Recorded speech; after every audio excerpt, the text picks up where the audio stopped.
अरबी समुद्राच्या लाटांशी गेली 500 वर्ष झुंज देणारा, जो कधीही कोणालाच युद्धात जिंकता आला नाही, असा एकमेव जलदुर्ग म्हणजे किल्ले जंजिरा. सिद्दींच्या या अभेद्य सत्तेला मेहरुबा असंही म्हटले जाई. हा केवळ किल्ला नाही, तर सागरावरची एक अजेय भिंत आहे.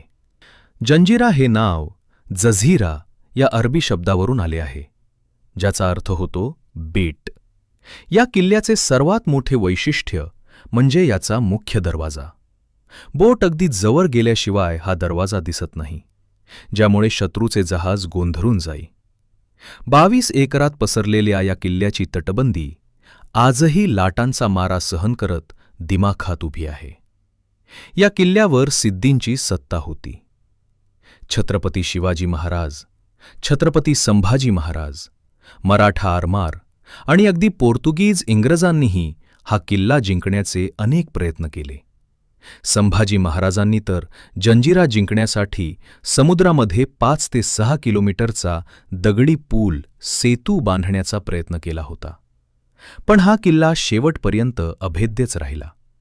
जंजिऱ्याचे सर्वात मोठे आश्चर्य म्हणजे चहूबाजूंनी खारे पाणी असूनही गडाच्या आत असलेल्या 2 मोठ्या तलावांमध्ये गोड पाणी आहे. आजही हे पाणी आटत नाही.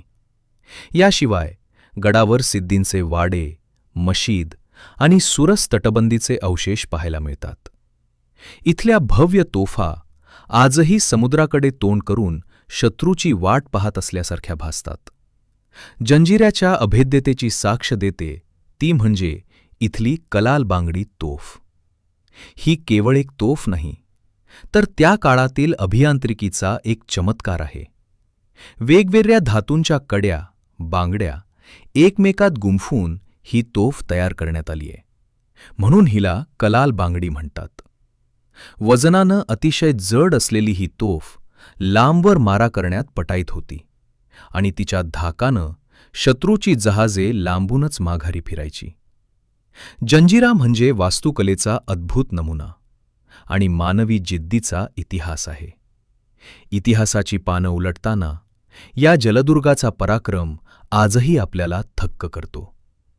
समुद्राच्या मधोमध उभ्या असलेल्या या ऐतिहासिक वारशाला एकदा तरी प्रत्यक्ष अनुभवायलाच हवे. व्हिडिओ आवडला असेल तर लाईक करा आणि कमेंटमध्ये जय शिवराय लिहायला विसरू नका.